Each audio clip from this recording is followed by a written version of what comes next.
Bonsoir à toutes et à tous, et merci d'être là aussi nombreux pour le 4e Meetup Paris NLP. Donc Meetup qui a lieu tous les 2 mois pour ceux qui sont ici pour la première fois.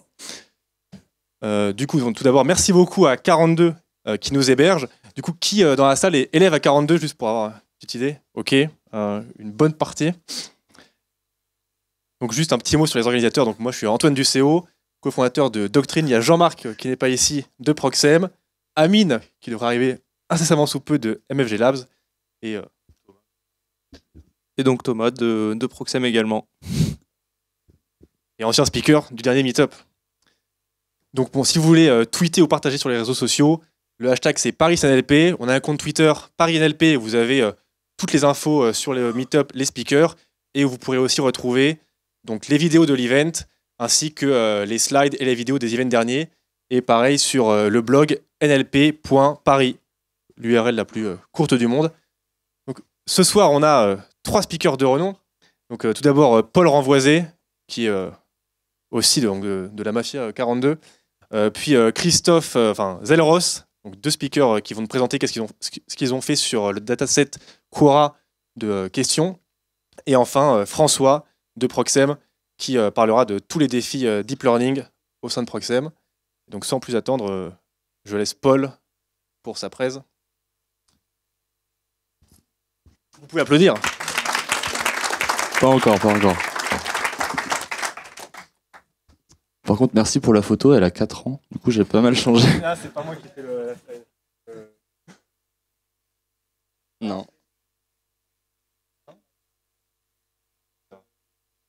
Non. C'est ça. Est-ce qu'il y a un live stream? Bonne question. Est-ce qu'il y a un live stream? Bon.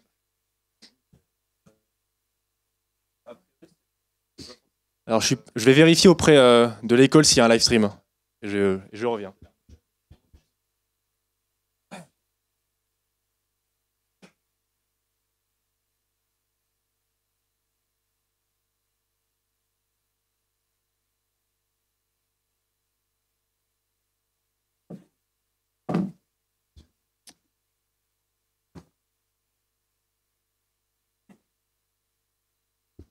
Il y a un live stream sur live.42.fr. Voilà. Ok. Bonsoir à tous. Donc pour commencer, je voudrais d'abord dire merci aux organisateurs du Meetup NLP de me permettre de discuter ici ce soir. Donc moi, c'est Paul Renvoisé. Je suis cofondateur et lead R&D chez Recast AI.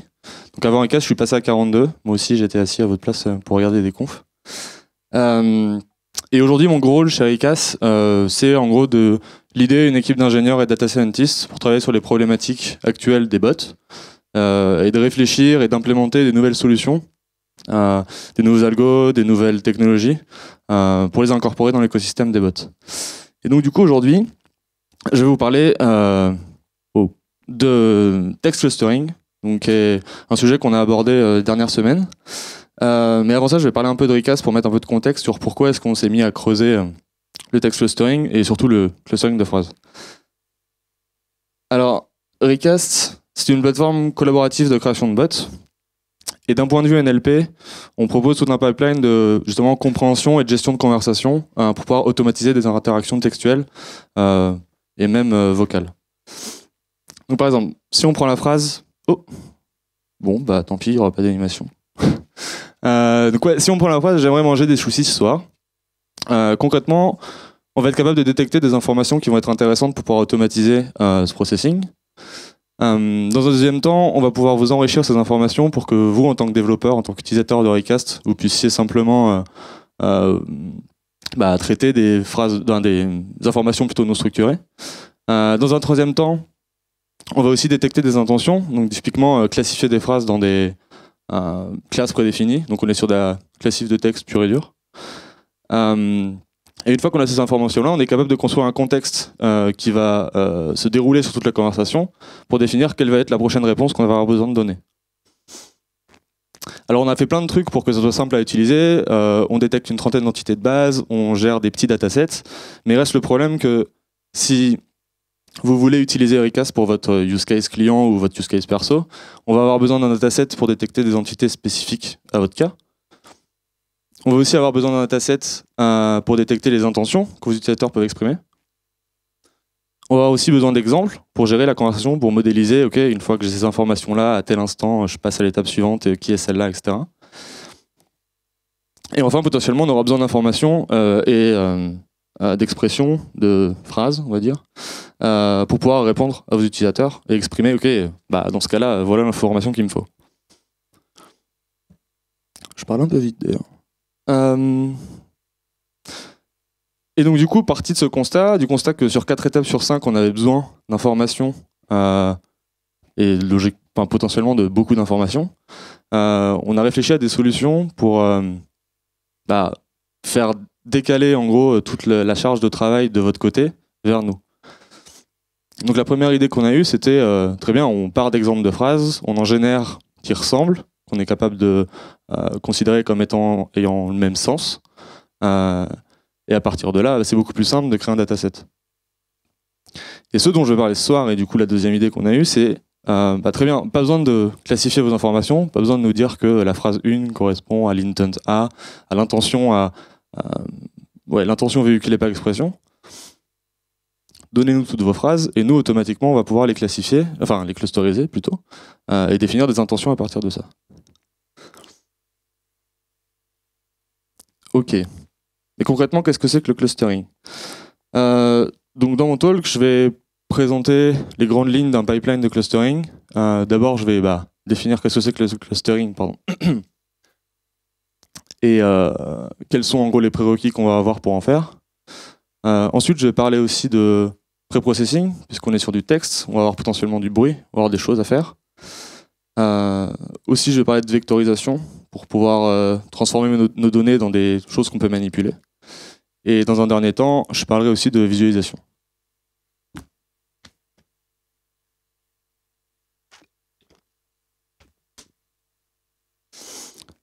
Ok, donc le clustering, l'idée, ça va être de rassembler des documents non annotés dans des groupes similaires. Et on va les rassembler de façon à faire que tous les documents qui appartiennent à un cluster, à un groupe, soient similaires entre eux, et que chacun de ces clusters, chacun de ces groupes, diffère par rapport à tous les autres groupes qu'on a construits. Ok, donc si on prend ce dataset en 2D, par exemple, donc des points, imaginons que c'est des phrases, on peut déjà imaginer avoir plusieurs clusterisations possibles. On peut avoir un cluster en bas et un cluster en haut, 4 clusters en tout, un seul grand cluster, et un peu toutes les combinaisons que vous pouvez imaginer.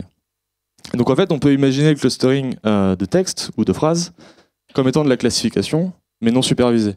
Où l'idée, ça va être justement de définir quelles sont les classes, quels sont les groupes d'informations qui se cachent dans nos données, sans les savoir à l'avance. Et donc pour faire ça, je suis vraiment déçu, je m'étais tué sur les animes. Et donc pour faire ça, on va avoir besoin de 3 prérequis principaux. Le premier, ça va être d'avoir une mesure de la proximité de 2 points. Pour définir si 2 documents sont similaires, si 2 documents sont proches, on va avoir besoin d'avoir une métrique. Donc on peut avoir une métrique de similarité en disant plus les documents sont proches, plus la similarité va être haute, plus cette mesure va être haute, plus les documents vont être proches. Ou alors une distance, et auquel cas, plus cette distance est petite, plus nos documents sont similaires. Dans un deuxième temps, on va avoir besoin d'un critère de validation qui va nous permettre de définir si à un instant T, on est à la séparation, au clustering, au partitionnement de nos data le plus optimal. Et donc, ce critère de validation, il peut s'appliquer à plusieurs endroits. On peut définir qu'on a des approches maximales, enfin, on a des clusters optimaux. Si tous nos clusters sont, on va dire, cohérents d'un point de vue interne, ou alors s'ils sont bien séparés d'un point de vue externe. Après, il y a aussi des approches hybrides, des approches statistiques, mais en gros, voilà les principales. Et le dernier point, c'est qu'on va avoir besoin d'un algorithme. Un algorithme pour optimiser ce critère. Et donc moi, je vais parler de K-means, agglomerative clustering et DB-scan dans la prochaine partie, pour voir un peu comment est-ce que ça se passe. Ok. Donc là, vous avez un dataset. Je pense que ceux qui ont déjà fait du clustering, ils voient complètement à quoi ça ressemble. Enfin, ils savent d'où ça vient. Mais il n'y a vraiment pas mieux que ça. Et donc sur ce dataset en 2D, on voit assez facilement qu'il y a des clusters naturels qui existent. Et ce que je vous propose, c'est qu'on aille directement dans K-means pour voir que c'est pas forcément ce à quoi on s'attend. Et c'est pas forcément ce à quoi on s'attend pour une simple et bonne raison, c'est que K-means, la façon dont il va fonctionner, c'est qu'il va placer K points dans votre dataset, donc K étant le nombre de clusters que vous voulez en sortie. Et il va essayer de maximiser la similarité avec le centre de chacun des clusters et de maximiser la dissimilarité entre tous les centres de tous vos clusters. Et donc du coup, ça part d'une hypothèse assez, là dans ce cas-là, erronée, qui est qu'on va avoir des clusters qui vont être de forme sphérique ou globulaire. Alors le premier désavantage de K-means, c'est qu'il faut donner le nombre de K, et donc du coup vous avez potentiellement besoin de faire du processing avant pour définir quel va être le nombre de clusters que je veux en sortie. Mais les avantages, c'est que c'est super rapide, ça scale super bien, et c'est assez intuitif à comprendre. Donc du coup, moi je l'utilise souvent en premier ralgo, juste pour voir ce que ça peut donner, quoi. Et un autre point que j'ai fait oublier, c'est que là on se rend compte que chacun des points fait partie d'un cluster. Et on voit que c'est pas forcément bénéfique puisque on devrait avoir un peu de bruit qui doit être pris en compte.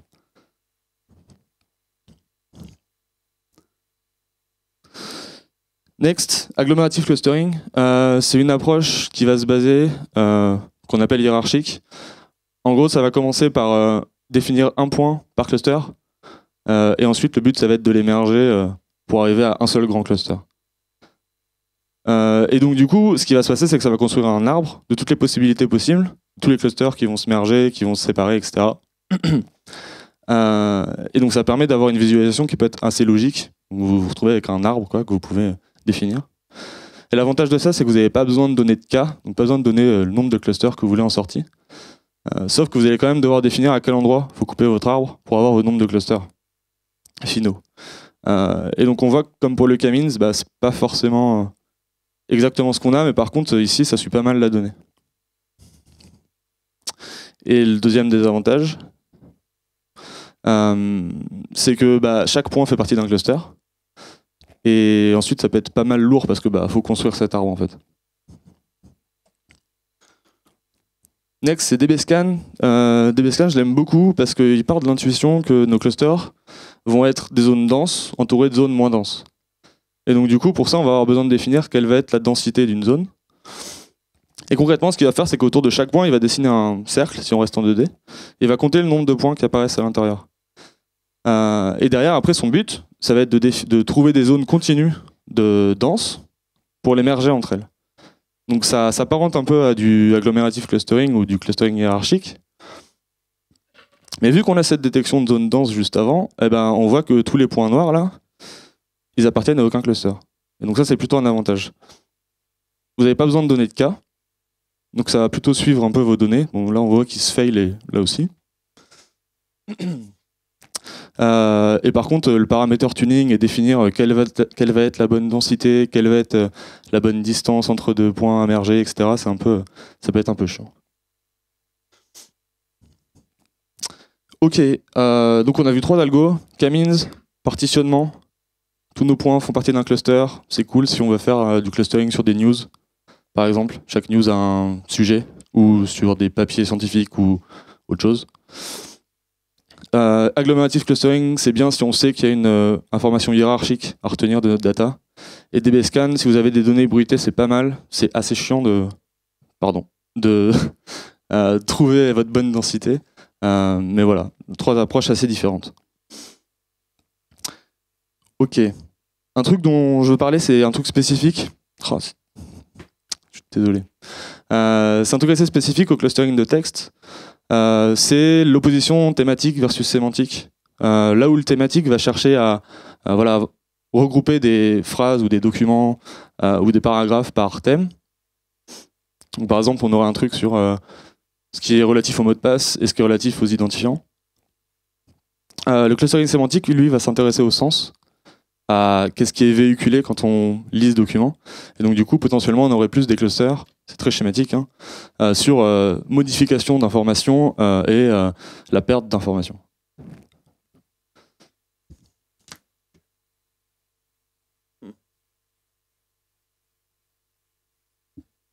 Préprocessing. Bon, on le voit pas, mais en gros, bon, je pense que c'est assez straightforward. Tokenisation.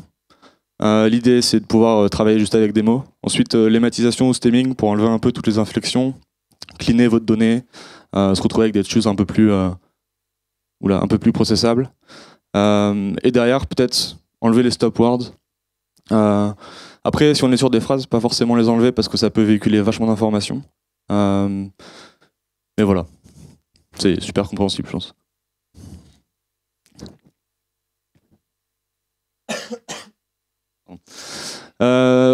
Ok, donc on est sur des phrases et derrière, on s'attend à avoir des vecteurs, à manipuler des nombres, tout simplement pour faire notre clustering. Et donc du coup, ce qui est vachement utilisé, c'est un TF-IDF. L'avantage du TF-IDF, c'est que la fréquence d'apparition d'un mot dans le document va être pondérée par sa fréquence d'apparition dans tous les documents. Et donc du coup, tous les mots qui n'ont pas d'importance sémantique, type le, la, les, des, etc., ils vont avoir des valeurs... ils vont pas avoir un poids suffisant pour participer au clustering, à la prise en compte en tout cas de ces informations. Et quand on va vectoriser notre phrase, on va se retrouver avec un vecteur qui va avoir une dimension énorme.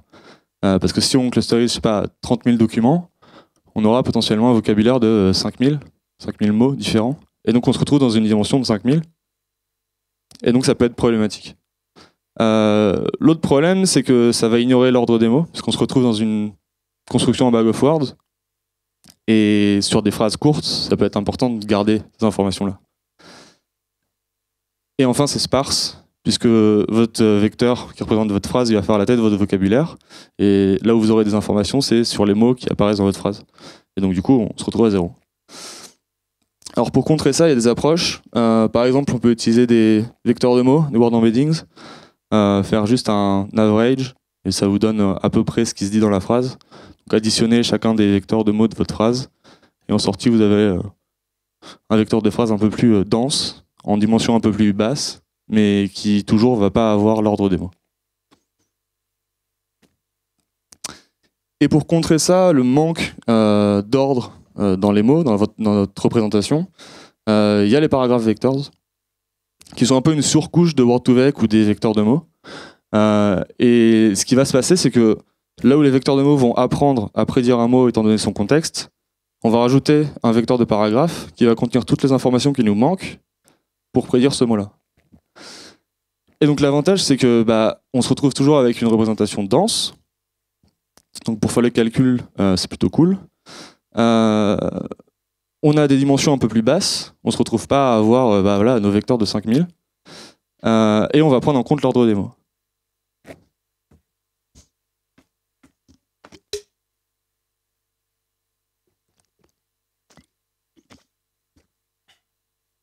Ok, la prochaine étape, c'est on se retrouve potentiellement avec des vecteurs dimension, je sais pas, 300, 5000, si vous avez utilisé TF-IDF ou des embeddings. Et l'idée, c'est qu'on va avoir besoin de les plotter, de les afficher, comme les scatterplots que je vous ai montés juste avant. Et pour ça, on va avoir besoin de descendre à 2 ou 3 dimensions, suivant ce que vous voulez. Et donc, il y a plusieurs techniques qui existent. PCA, Principal Component Analysis, TSNE, lui, il est trop long et trop compliqué. Et LargeVis, qui vont vous permettre de réduire vos dimensions dans quelque chose d'un peu plus processable. D'un peu plus processable et d'un peu plus visuel pour que derrière on puisse l'afficher. L'avantage de LargeVis sur TSNE, c'est que c'est une version un peu plus optimisée. On va faire plus d'approximations sur notre data en haute dimension et sa représentation en basse dimension.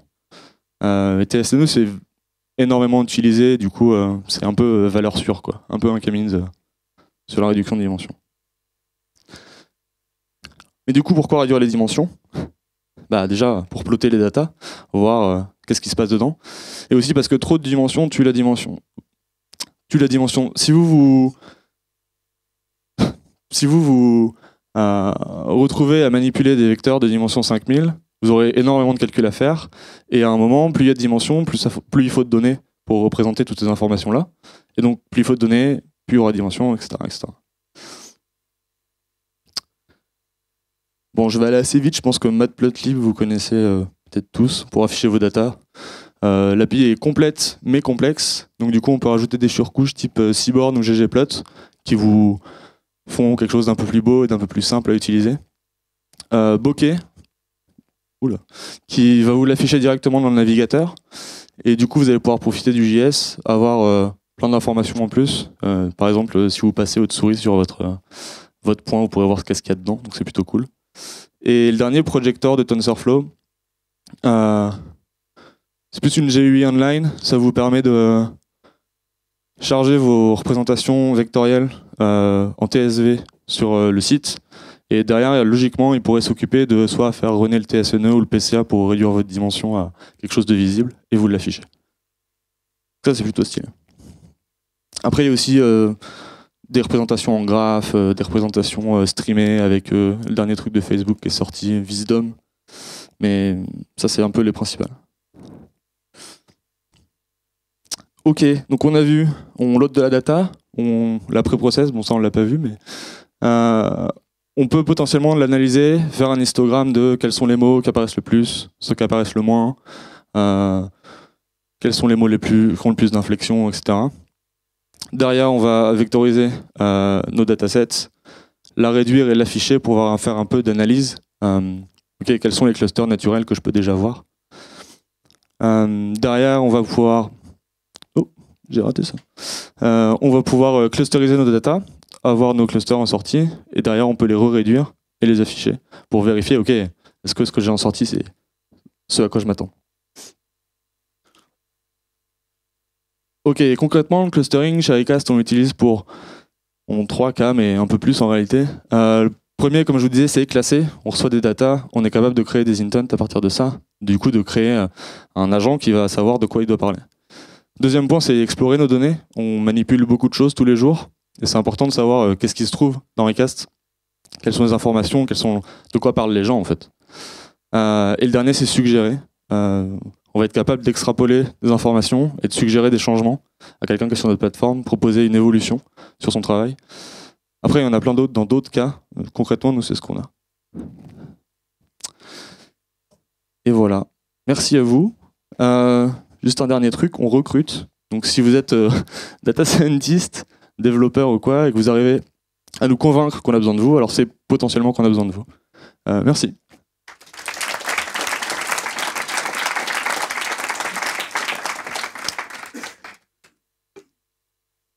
Je pense qu'on a 5 minutes pour des questions. Ça marche? Question du coup?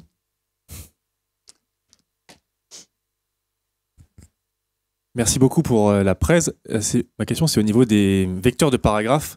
Comment est-ce qu'ils sont appris? Est-ce que c'est de manière non supervisée ou est-ce que tu as besoin de les apprendre par rapport à chaque classe et dans un contexte qui est le contexte, par exemple, de la discussion, du dialogue Ça dépend de ce que tu m'as sorti. En vrai, c'est appris de façon non supervisée, comme des vecteurs de mots. Et le truc, c'est que tu prends ton dataset de phrases, et derrière, tu as juste à définir tes paramètres, tu laisses ça tourner, ça va faire comme pour Word2Vec, donc c'est de façon non supervisée. Word2Vec, l'ordre des mots, il est pris en compte, mais est-ce que là, par exemple, tu as un dataset de phrases avec un ordre des phrases, du genre c'était une conversation? Non. Chaque phrase par ligne. Chaque phrase par ligne. Non, t'as pas de contexte sur les phrases, pardon. Désolé,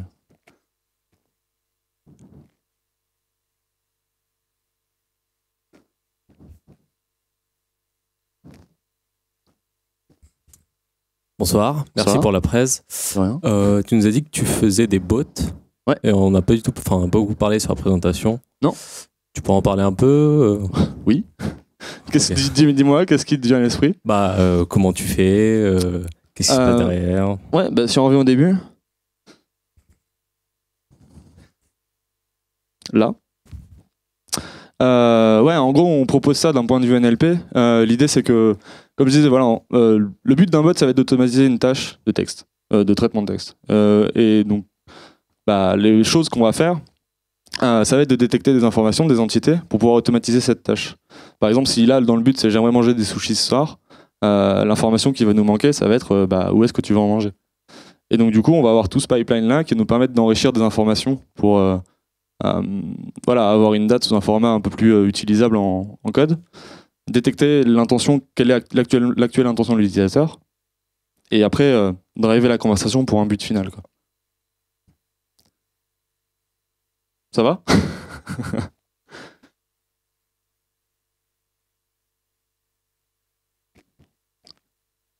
Ici.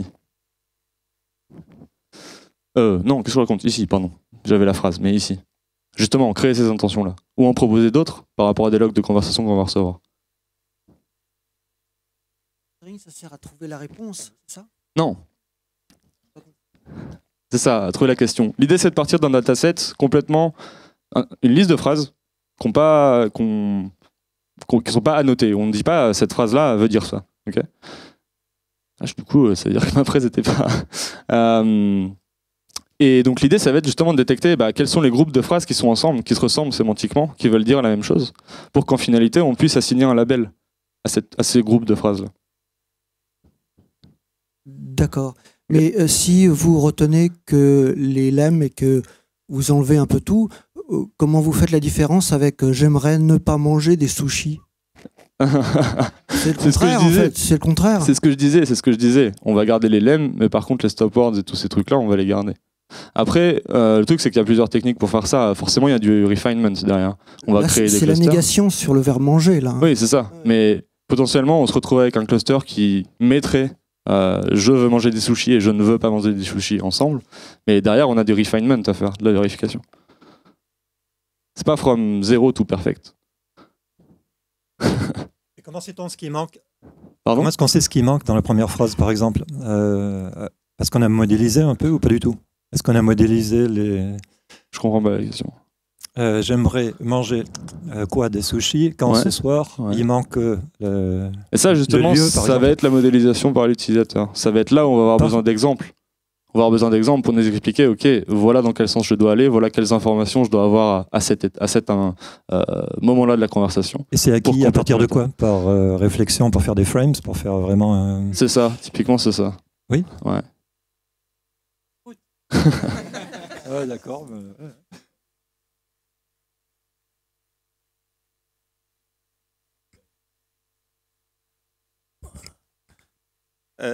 Tu reclusterises tous les combien, plus ou moins, ton dataset pour une conversation? En gros, le clustering, on l'utilise surtout pour l'input. Ça, on part de data et on génère un bot. Après, derrière, il n'y a pas de reclusterisation. On peut le faire. C'est pas en online, il n'y a pas clustering sur clustering sur clustering.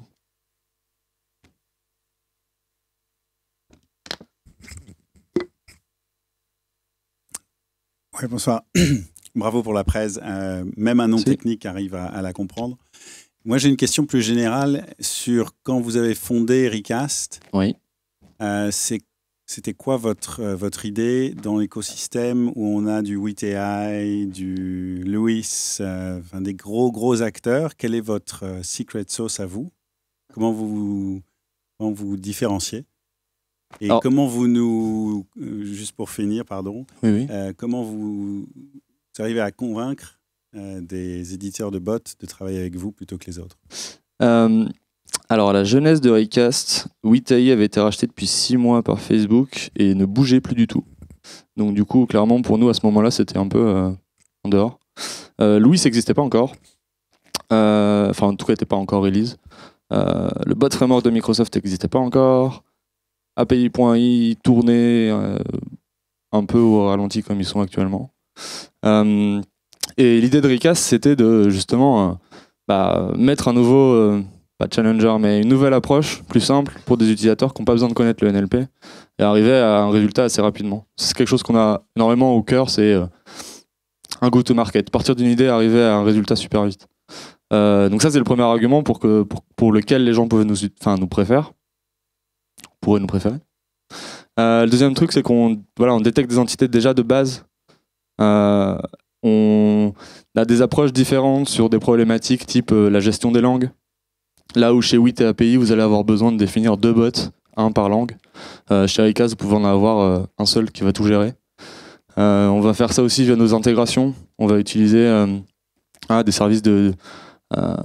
bon, ça c'est encore l'interne, mais on va dire de détection d'images. On va gérer de la voix. Et c'est plutôt de l'intégration sur la totalité de la pipeline.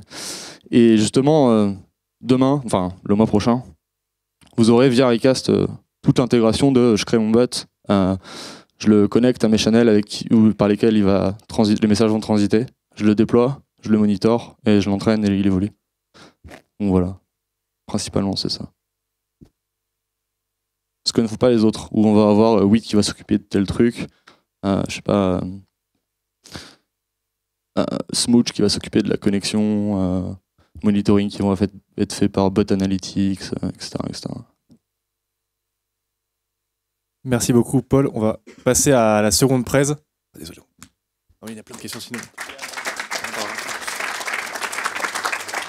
De Zelros.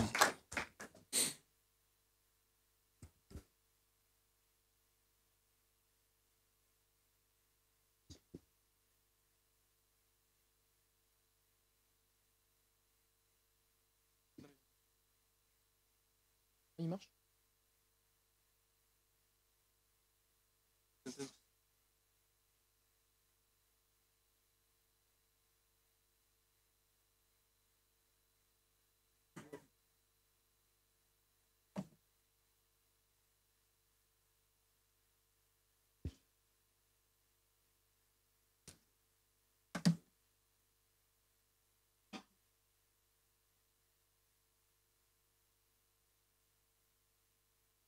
Allez, je vais me mettre de l'autre côté, comme on est deux.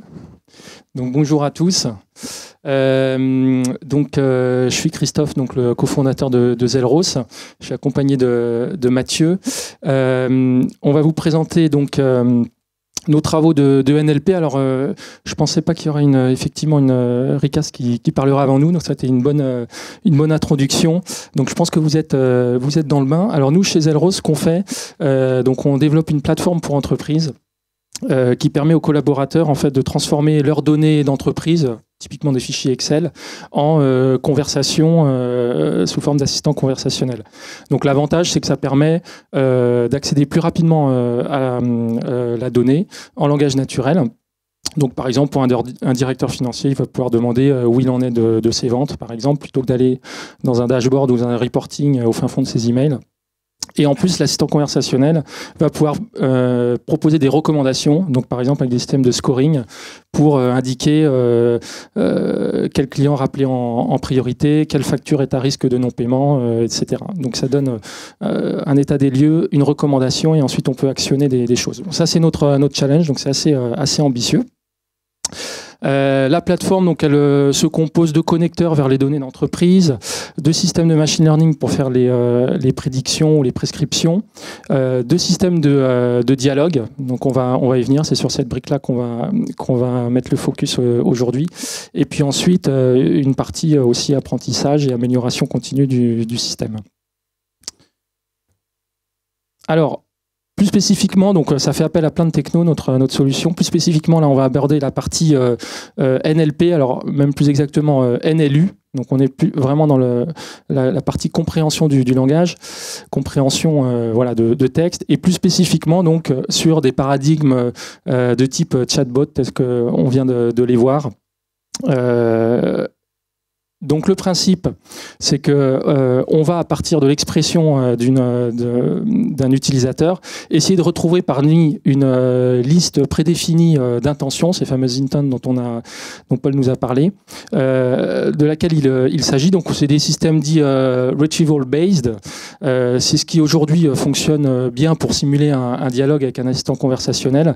Les systèmes génératifs fonctionnent, mais pas bien pour dans des milieux professionnels accéder à des vraies informations. Mais probablement un jour on y arrivera. Voilà, donc pour rappeler un petit peu comment ça fonctionne, donc on a une intent. Voilà, do you have invoices at risk?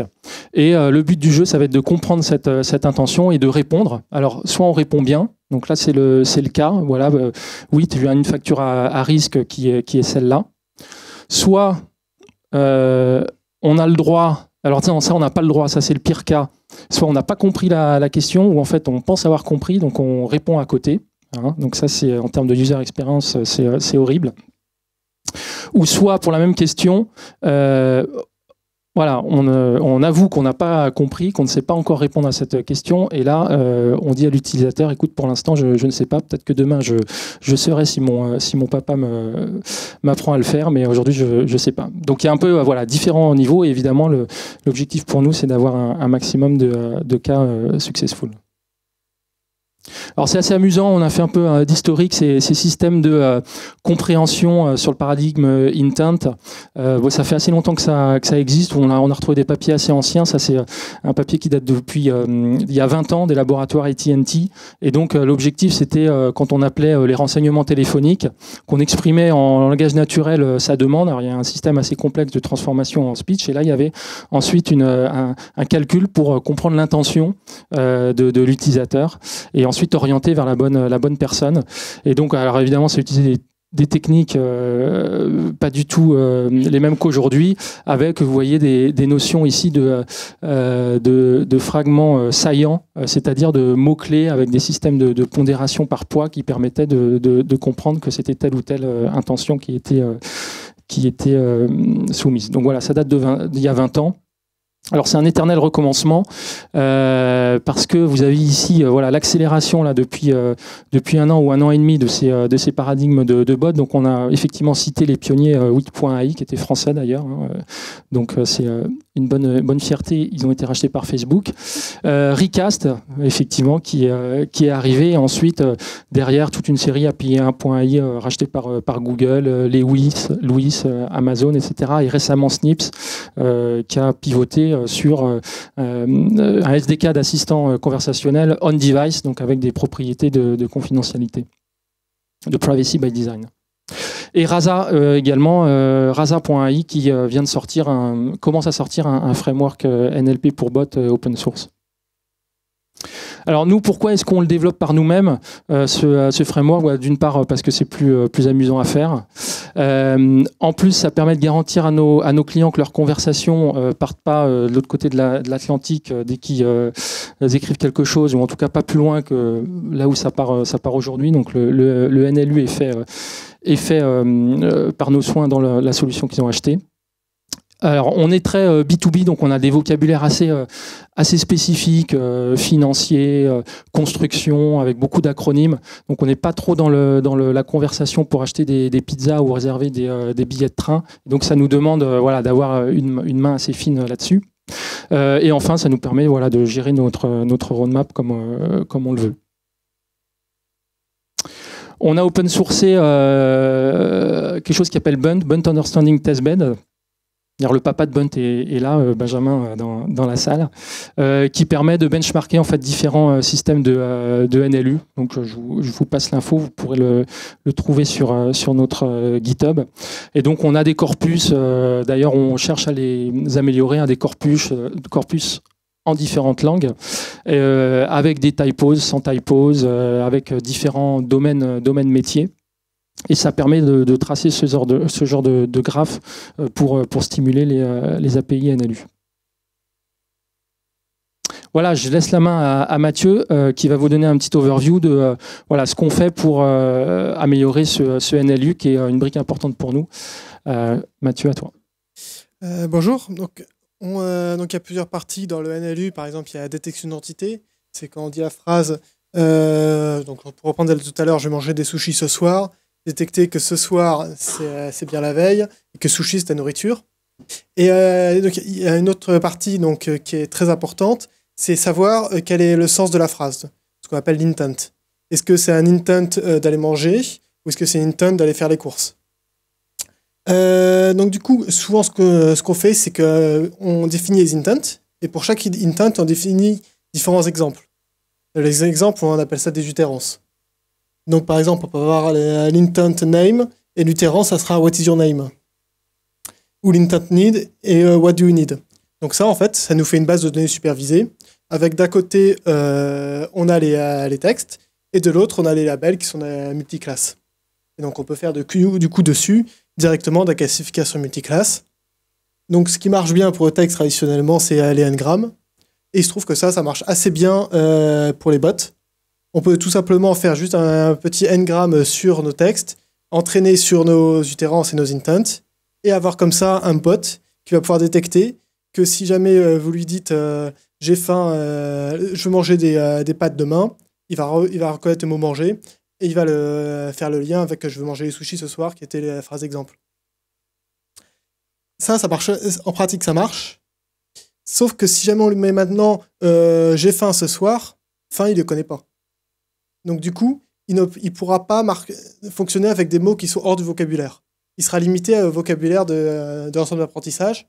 Notre contrainte principale, c'est que l'ensemble d'apprentissage ici est très petit.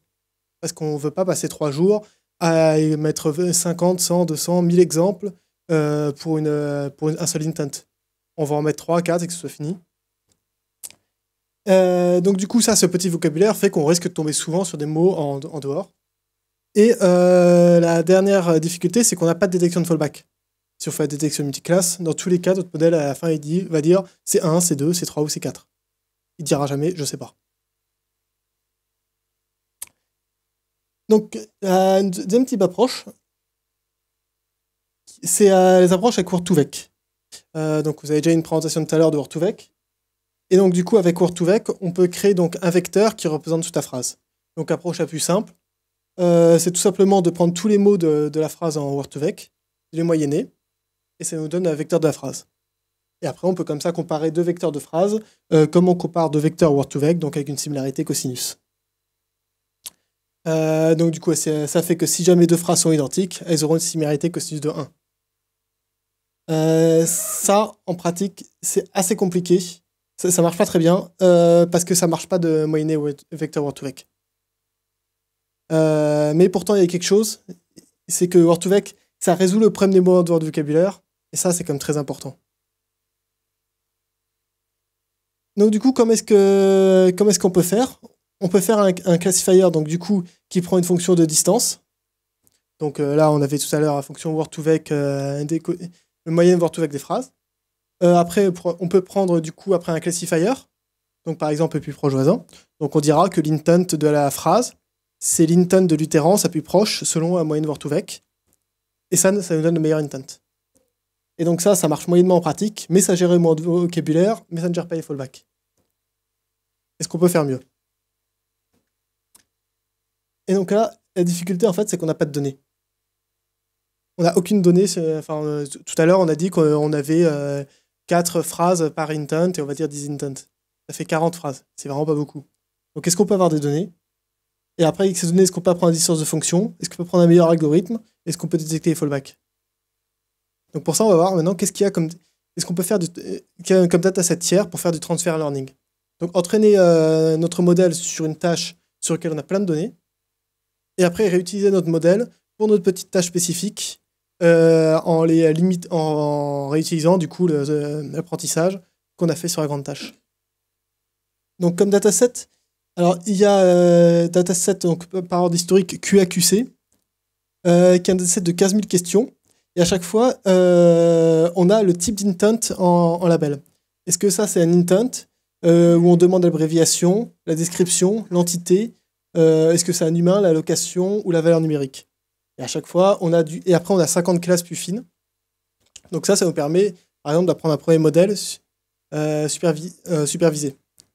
Donc ça, c'est bien parce que c'est un dataset qui est très simple à apprendre pour un modèle. Enfin, c'est très simple. C'est classique, on a un texte, on a un label, après on peut du coup entraîner par exemple des réseaux de neurones récurrents pour ça. La limite de ce dataset, c'est que la valeur Y, elle est très limitée. Entre quel est le nombre de personnes sur Terre et quel est le PIB de la France, dans les 2 cas, on veut une valeur nombre, mais c'est pas du tout la même chose.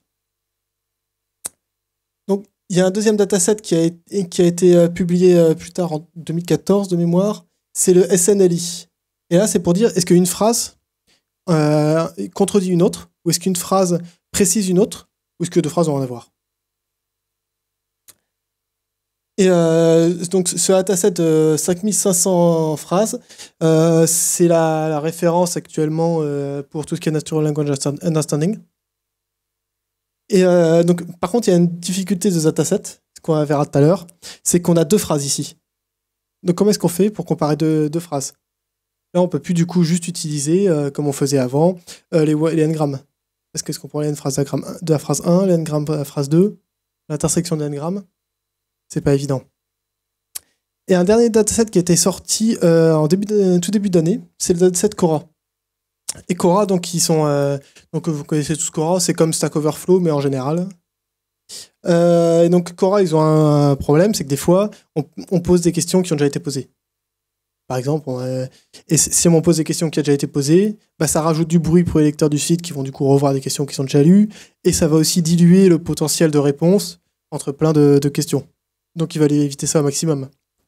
Mais ils veulent pas non plus limiter les questions qui sont légèrement différentes. Donc il faut qu'ils soient capables de dire est-ce que deux questions sont vraiment les mêmes ou est-ce que deux questions sont différentes. Donc ce qu'ils ont fait, c'est qu'ils ont créé un dataset de 400 000 paires de questions et ils ont demandé après à des humains d'annoter est-ce que ces deux questions sont similaires ou est-ce que ces deux questions sont différentes. Et donc à la fin, on a un label qui est y égale 0 et y égale 1. Et là, ce qui est sympa, c'est que c'est exactement ce qu'on veut pour le bot. On veut savoir si jamais notre phrase est le même est synonyme de notre utérance. Synonyme, donc dans un sens, bien sûr, il faut peut-être normaliser un peu les choses, dire que ce soir, c'est pareil que demain. Mais grosso modo, on a l'objectif. Et d'ailleurs, ce dataset Cora, ils ont sorti un Kaggle en début de semaine. Donc qui a assez de succès quand même, puisqu'il y a déjà 400 teams. Et si vous voulez y participer, vous amuser, n'hésitez pas. Je vais vous montrer du coup après des premiers modèles que vous pouvez faire si jamais vous voulez gagner ce Kaggle. Du coup, les modèles en fait, qu'on va utiliser, c'est tout ce qui est réseau de neurones. Pourquoi réseau de neurones? Parce que les réseaux de neurones, ça a une grande capacité d'apprentissage et ça permet aussi d'utiliser donc Word2Vec et c'est très souple, ce qui est bien adapté à notre cas. On n'est pas dans un cas traditionnel avec un X et un Y, puisque là on a deux X. On va utiliser donc des réseaux siamois. Qu'est-ce que c'est un réseau siamois? C'est dire en fait on va créer un vecteur à partir de la phrase, mais ce vecteur au lieu de faire la moyenne Word2Vec, il va être appris par un réseau de neurones récurrent. Et après on va comparer ces deux vecteurs. Donc, comment est-ce qu'on peut faire ça? Donc, si on prend la phrase des vecteurs Word2Vec, on crée les embeddings. Après, on crée une time distributed. Et après, donc ça, time distributed, ça permet de modifier les vecteurs en fonction des vecteurs voisins. Et après, on prend le max des outputs. Et donc, du coup, le max des outputs, ça nous donne un vecteur. Un vecteur qu'on peut directement utiliser, qui nous donne un vecteur de la phrase. Donc ça, c'est un exemple très très simple de comment est-ce qu'on peut créer un embedding à partir de la phrase. Et après, avec ces embeddings, on peut par exemple calculer la similarité. Ce qui est sympa avec les réseaux siamois en plus, c'est qu'on peut utiliser les mêmes poids en haut et en bas. C'est pour ça qu'ils sont siamois, parce qu'ils sont identiques. Et ils sont liés du coup par les poids. Et pourquoi on utilise les mêmes poids? Parce qu'on a le même objectif en haut et en bas. Si on inverse la phrase 1 et la phrase 2, on devra avoir le même résultat. Si A est synonyme de B, B est synonyme de A. Comment on peut améliorer ça? La fonction de similarité, si elle n'est pas extraordinaire, c'est quelque chose à rescorer. Peut-être que peut-être que le vecteur 1, en fait, c'est important qu'il soit différent du 2. Peut-être le vecteur 1 de la phrase 1 est différent du vecteur 1 de la phrase 2, et que ça a une importance que si jamais le vecteur 2 a une importance. Donc, on peut imaginer plein de logiques compliquées. Et donc, pour ça, on va le faire que le réseau va l'apprendre. Donc, on fait nos embeddings. Après, on concatène des vecteurs. Et après, on utilise des réseaux de neurones denses et plus denses, plus denses, plus denses, plus denses. Et donc, ça donne des performances qui sont tout à fait, qui sont assez bonnes sur dataset Cora, puisqu'on a de mémoire 0,83 d'accuracy. Oui, dataset Cora, une subtilité, c'est que des fois, les labels sont faux. Donc, du coup, on peut pas espérer 100% d'accuracy. C'est les données, quoi. Ça, c'est sympa. Mais est-ce que c'est assez? En fait, on peut faire plein de choses de plus. Il y a plein de choses qu'on peut essayer pour améliorer les réseaux de neurones. Donc, ceux qui font des réseaux de neurones sauront de quoi on parle. Et donc là, en fait, le principe de base, c'est de tester, rajouter un truc, voir comment ça marche, rajouter un truc, voir comment ça marche. C'est peut-être mieux si jamais vous comprenez pourquoi vous rajoutez les choses. Et donc ça, c'est en gros, le modèle final, ça ressemble à peu près à ça. Des deux côtés, on met plein de layers. Et à la fin, on met plein de layers et ça nous donne des réseaux de neurones. Et donc ça, c'est à peu près ce qu'on peut faire de mieux avec réseau siamois. Et donc l'avantage, c'est qu'à la fin, on a un bel embedding de la phrase. Mais en fait, on peut faire mieux. On peut faire mieux parce qu'en fait, le réseau siamois, ce qu'il fait, c'est qu'il fait un embedding de la phrase 1 sans tenir compte de la phrase 2. Et crée un embedding de la phrase 2 sans tenir compte de la phrase 1. Et donc peut-être qu'en fait, ce qui importe les embeddings, c'est l'embedding de la phrase 1. En fait, on va se concentrer sur ce mot après qu'on ait lu celui de la phrase 2. C'est comme si vous voulez comparer deux textes, vous serez beaucoup plus efficace, vous serez beaucoup plus précis si jamais vous pouvez revenir de l'un à l'autre que si vous voulez lire tout le texte 1 puis tout le texte 2. Et donc, comment est-ce qu'on peut faire ça? Donc celui-là, c'est actuellement celui qui a le meilleure performance, donc à la fois sur SLNI et sur Cora. Et donc, c'est Bilateral Multiperspective Matching for Natural Language Sentences. En gros, c'est dire, on fait comme, on va faire passer un LSTM dans ce sens-là, puis dans l'autre, parce que tant qu'on y est, on peut le faire dans les deux sens. Et donc, à chaque fois, on va regarder le vecteur de sortie de tous les mots. De tous les mots de la phrase 1. Et ce vecteur de sortie, donc du premier mot de la phrase 1, on va le comparer au vecteur de sortie de tous les mots de la phrase 2. Et donc, du coup, c'est cette opération-là, en fait, où là, on va comparer ce vecteur-là à tout cela. Donc, on va faire passer un LSTM sur les sorties de celui-là avec la sortie de celui-là en plus. Et pareil pour celui-là. Et pareil pour celui-là. Et pareil pour celui-là. Et donc, du coup, le produit entre ce vecteur-là et tous ces vecteurs-là, ça nous donne un nouveau vecteur. Et donc, du coup, en sortie, on a des vecteurs ici un vecteur par mot de la phrase. Et ces vecteurs de la phrase 1 dépendent des vecteurs de la phrase 2. Et donc là, notre modèle a été capable de lire la phrase 2 en ayant connaissance de la phrase 1. On peut le faire, on va faire le symétrique. On va lire la phrase 2 en regardant la phrase 1. Et après, on va agréger tout ça. Et donc, on va agréger tout ça encore avec des réseaux de neurones récurrents. Et c'est une fois qu'on a agrégé tout ça, on fait un réseau dense, un softmax, et on a la sortie. Donc ça, actuellement, donc si jamais vous voulez être, je pense, parmi les premiers sur Cora, il faudra le réimplémenter, par contre, parce que le code n'est pas disponible. Donc ça, c'est la partie fonction de distance. Ça, on a une belle fonction de distance. Est-ce que c'est assez? Est-ce qu'on peut faire mieux que juste dire notre phrase, c'est celle de l'itération la plus proche? Puisqu'on a plus... Est-ce qu'on peut faire mieux, du coup, que du plus proche voisin avec n égale 1? Et bien en fait, oui, parce que notre fonction de distance, on peut aussi la considérer sous une forme de kernel. Donc je vais vous passer les mathématiques. Vous remercierez Jean-Philippe Vert pour ces slides très clairs. Mais en fait, notre fonction de distance, dans le cas des réseaux siamois, c'est un kernel. Et ça a toutes les propriétés du kernel. Et donc du coup, on peut utiliser un SVM. Et donc du coup, ça veut dire que si jamais on a une phrase 1, une itérance 1 et une itérance U' qui sont du même intent et qui sont très proches, et ben ils vont déplacer la fonction de la limite de séparation vers de leur côté, plus que si jamais il y a juste U. Et donc du coup, ça nous permet d'utiliser SVM, et donc d'avoir de meilleurs résultats que juste utiliser les plus proches voisins. Et enfin, la dernière partie qu'on va utiliser, c'est la détection de fallback. Donc là, on a un modèle qui marche bien, mais dans tous les cas, il répond. Si jamais on lui répond n'importe quoi, il continue à répondre. Comment est-ce qu'on peut faire pour qu'il puisse se dire « je ne sais pas ». Qu'est-ce que c'est « je ne sais pas » Je ne sais pas, c'est pour être juste qu'il y ait une probabilité faible. Mais c'est quoi une probabilité faible? Comment il se fait pour se calibrer? Est-ce qu'une probabilité de 0,3 c'est faible ou pas? Je peux pas dire comme ça. Donc, ce qu'on va faire, c'est qu'on va regarder un dataset externe. Et sur ce dataset externe, on va dire, voilà, pour des phrases qui n'ont rien à voir, on arrive à des probabilités entre 0,01 et 0,09. D'accord. Donc du coup, si jamais on est à 0,10, on peut dire qu'on est au-dessus de la limite et donc qu'on n'est pas en cas de fallback. Et donc sur la dataset externe, on peut faire du coup ta classification. Notre modèle peut apprendre dessus et après faire du multiclass, dire est-ce que c'est externe, donc fallback, ou est-ce que c'est bien une de nos classes.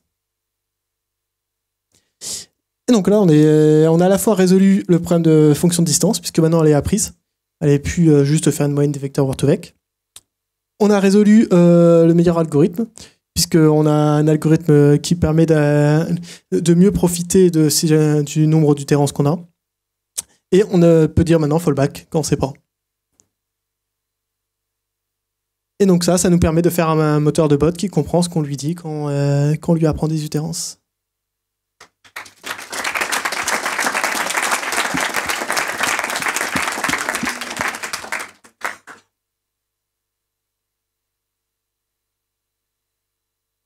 Est-ce que vous avez des questions? Oui, merci pour la présentation. Là, on a vu que l'apprentissage supervisé se faisait sur l'anglais, par exemple. Et comment est-ce qu'on fait le transfert vers une autre langue, vers le français? La question du transfert entre langues, elle n'est pas facile. Alors, on peut faire du transfert direct. Par exemple, certains embeddings sont alignés entre les langues. Et donc, certains embeddings, le mot car et le mot voiture, auront des vecteurs proches en français et en anglais. Ça ne suffit pas forcément parce que ça marche au niveau des embeddings, mais pas au niveau de structure de la phrase.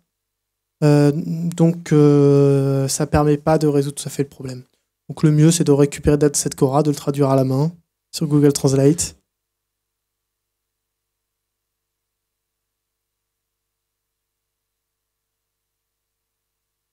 Bonjour, est-ce que vous pouvez revenir rapidement sur le principe de Word2Vec? Alors, le principe de Word2Vec, c'est de faire un vecteur qui représente le mot. En gros, le principe, c'est un mot se reconnaît par les voisins qu'il a. Donc, si jamais, pour reprendre encore la même phrase, je mange des sushis ce soir, je mange des pâtes ce soir, sushi et pâtes vont s'employer exactement dans le même contexte. Et si jamais je mange des gna ce soir, vous comprendrez que le mot du milieu, c'est la nourriture. D'accord, mais pourquoi il y avait plusieurs vecteurs là, pour une même phrase? Et donc, du coup, ça, c'est un vecteur de mots. Et donc, du coup, un mot... donc, du coup, chaque mot a son vecteur. Ah, d'accord, ok, c'est chaque mot qui a... D'accord. Et donc, du coup, après, la phrase, c'est une matrice. Okay. D'accord, ok.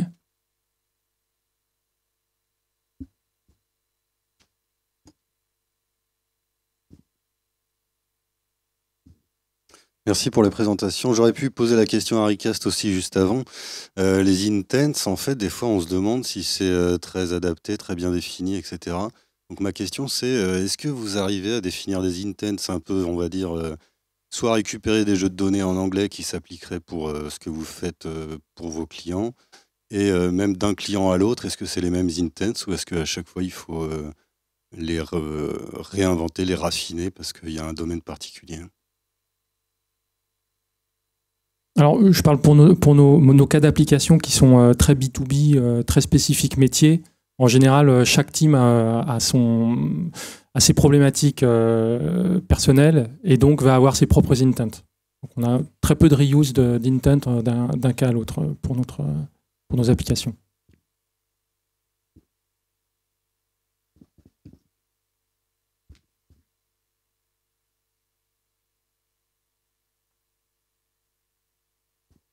Et je crois qu'il y a un aspect collaboratif dans la plateforme et chez vous, si je ne dis pas de bêtises. Ouais, non, chez Recast, je connais bien. Mais j'ai lu, non, il n'y a pas du tout. J'ai lu quelque chose que vous avez publié. Non. Non, collaboratif, parce qu'on se met sur des instant messenger d'entreprise sur lesquels se fait la collaboration. Et nous, on est un nouvel acteur de la collaboration, un nouvel acteur virtuel de la collaboration. Donc, c'est... Non. Bonsoir et merci pour la présentation. vous avez parlé en fait du fait de faire du metric learning et d'avant ça apprendre en fait les word embedding en comparant les phrases entre elles. Est-ce qu'au final vous avez regardé ce que les word embedding appris à travers des réseaux siamois ils donnent sur des tâches de classification par exemple? Est-ce que le pouvoir, enfin la représentativité des poids qui ont été appris, est-ce qu'elle est plus performante que du word2vec, moins performante sur des tâches simples de classification? On n'a pas encore regardé ça, mais c'est sur la to-do list. Merci.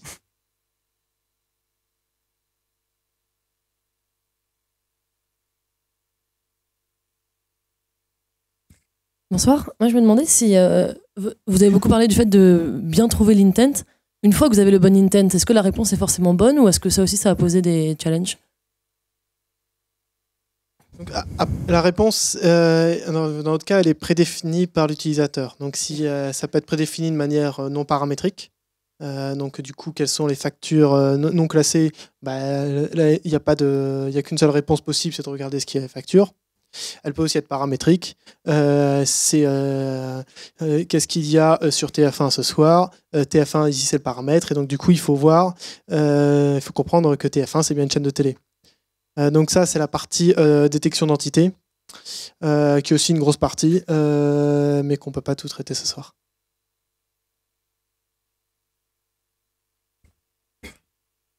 Bonsoir, merci beaucoup pour la présentation. J'avais une question par rapport au premier slide, lorsque Christophe, tu parlais des bots retrieval.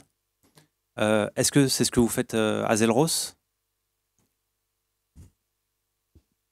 Oui, c'est ça, c'est retrieval, c'est-à-dire que une fois l'intention détectée, on vient servir une réponse dynamique, mais quand même attendue à l'avance. Donc c'est pas un autre réseau de neurones qui invente la réponse pour nos cas d'application. Donc c'est dit retrieval. D'accord. Et en fait, ça permet de faire ma deuxième question. C'est comment est-ce que vous faites la similarité entre la question et la réponse? Là, je vois, on a parlé de Word2Vec. Est-ce que c'est une similarité qui est encodée par un premier réseau? Est-ce que c'est une similarité à partir où vous comparez tout simplement un vecteur n-gram qui est la question par rapport à toutes les réponses? Comment cette similarité est effectuée? Ou est-ce que c'est avec un Word2Vec comme vous avez expliqué pour le Cora? C'est en fait, une fois qu'on a compris la question, la réponse, il n'y a pas d'ambiguïté, elle est paramétrée dans le système. Donc on n'a pas deux étages. Je ne sais pas si c'est ça ta question, mais c'était voilà. pas forcément. Une fois qu'on a compris la question, nous en tout cas dans notre application, le reste suit. Ok. Et donc la question est détectée à partir d'entités, c'est ça? C'est les entités qui définissent si on a compris la question. Alors les intents, ouais, les intents, ça c'est on va repérer donc l'intent et dans une question, il peut y avoir des entités. Donc est-ce que je demande le chiffre d'affaires du mois d'avril par exemple? C'est pas la même chose que de demander le chiffre d'affaires du mois de mai. Ok, merci. Dernière question du coup. Merci pour la présentation. J'avais une question concernant un chiffre que vous avez donné, à savoir 0,83 d'accuracy sur Cora. J'aimerais savoir, est-ce que c'est bien, est-ce que c'est pas bien, à quel niveau ça se situe dans le Kaggle, quoi. Enfin, parce que si on a un dataset où on a 80% de données, on fait une yes machine et c'est terminé. Donc, oui, alors c'est un peu difficile d'évaluer ça. Parce que donc déjà pour comparer au Kaggle, c'est pas possible puisque Kaggle n'utilise pas la même métrique. Eux ils utilisent la log loss, ce qui est un choix assez bizarre puisque la log loss en fait est très sensible à la balance globale des 0 et des 1. Et donc si la balance globale des 0 et des 1 on se trompe dessus, mais même si on a un très bon modèle, on va avoir une mauvaise log loss. Et donc du coup on peut pas comparer 0,83 avec les performances du Kaggle. Après, est-ce que c'est une bonne performance ou pas? Ça dépend aussi. Est-ce que notre dataset donc Cora est pas pur? Il y a des labels qui sont faux parce que c'est subjectif et parce qu'il y a des erreurs. Donc du coup, on ne sait pas exactement quel est le niveau maximal qu'on peut atteindre. Et en tous les cas, le dernier modèle des BMPM et compagnie, celui-là a 0,89 d'accuracy. Donc c'est quand même beaucoup mieux que le réseau siamois. Ok, merci.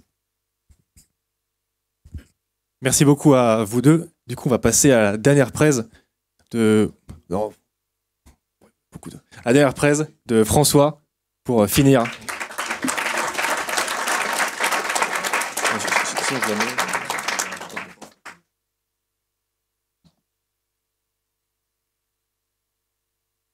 Je veux bien.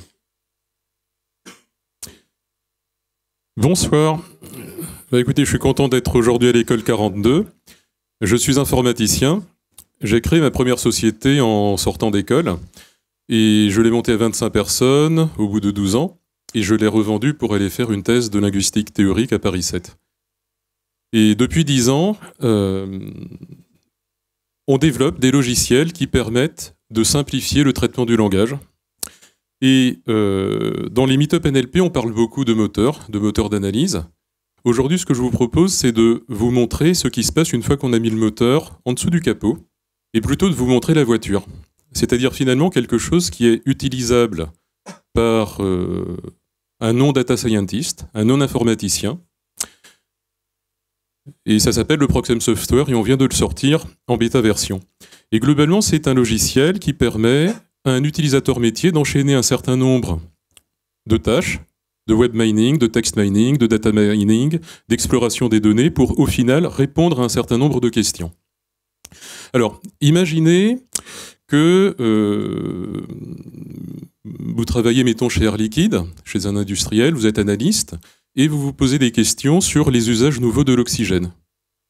Parce qu'on est dans un monde en changement, il y a des nouvelles techniques pour fabriquer de l'oxygène, le stocker, le distribuer, peut-être des nouvelles applications et des nouveaux marchés auxquels on n'aurait pas pensé. Eh bien, avec ce logiciel-là, on va enchaîner plein d'étapes et on va avoir au final, partant du vaste web où on a 1 milliard de sites, on va collecter 100 000 pages, on va identifier 100 concepts qui vont permettre de créer des milliers de corrélations et au final, l'utilisateur métier va permettre de trouver entre 10 et 100 pépites. C'est ça que je vais vous décrire. Alors, les humains utilisent souvent Google. Si on part d'Oxygen Applications, Google va nous promettre 17 900 résultats. Je ne sais pas si vous avez déjà eu la curiosité de scroller tout en bas. Et miraculeusement, on s'arrête à 32 pages de 10 et au final, voilà, sur les 18 000 résultats, on en a 316 qui sont affichés. Bon. Alors, ça c'est un problème classique, je ne vais pas rentrer dans le détail du pourquoi. Le web mining, ça va consister à utiliser d'autres techniques pour aller chercher de l'information sur le vaste web. Alors je précise toutefois que, évidemment, si vous avez votre feuille Excel, votre répertoire avec plein de fichiers texte, vous l'importez. Sinon, on se connecte au web, on va créer un nouveau projet, on appelle démo Oxygène, et puis comme on le ferait avec un moteur de recherche classique, on va partir d'Oxygen Usages. Petite différence, quand on fait de la recherche sémantique, on va généralement préciser la langue, donc ici on va rester sur de l'anglais. Et puis là, le système va commencer à crawler le web, en utilisant différentes techniques, et on va avoir différentes itérations qui vont permettre à un utilisateur métier de choisir ce qui l'intéresse. Première itération, on a 13 000 documents. Alors là où un moteur de recherche classique va renvoyer des documents, nous en fait on préfère renvoyer des sources. Finalement on a 525 sources qui sont classées par popularité, YouTube, qui sont classifiées, YouTube vidéo, Amazon, eBay, Alibaba, e-commerce, New York Times News, Science Direct, Science. Et puis là, on va pouvoir choisir les sources qui nous intéressent en disant je prends, je ne prends pas. Par exemple, si je veux faire une étude plutôt scientifique, je vais garder plus de Science Direct, et en revanche, je vais enlever tout ce qui est commerce électronique.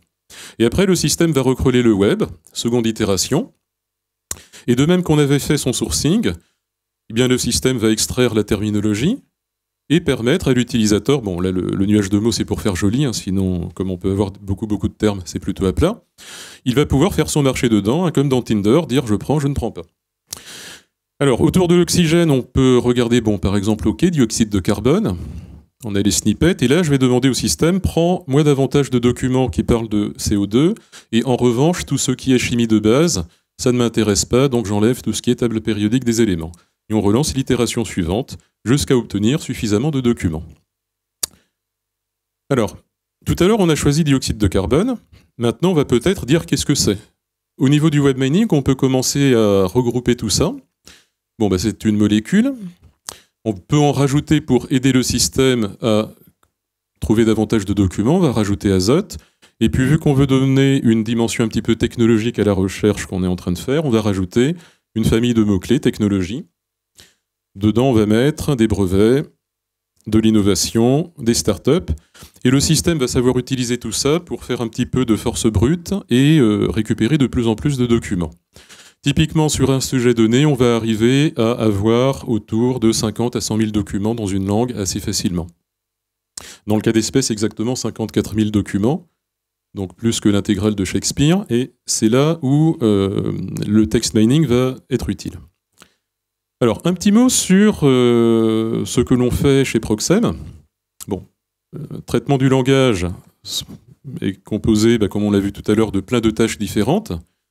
On s'est posé la question de quelles étaient les tâches donc, sur cet axe-là qui permettaient aujourd'hui d'avoir près de 100% de précision. Typiquement la tokenisation, le stemming, le part of speech tagging, ça marche très très bien. Mais est-ce que ça crée de la valeur pour l'utilisateur final ? Pas trop, quoi. On est en bas de l'échelle en termes de valeur perçue. Plus on est en haut, plus, d'une façon absolument subjective, on crée de la valeur. Et idéalement, il faut être dans le cadran en haut à droite. Et si on regarde bien aujourd'hui ce qui sert dans l'industrie tous les jours, il y a forcément la correction d'orthographe, la reconnaissance optique de caractères, la traduction automatique, c'est pas loin de passer dans le cadran complètement utilisable.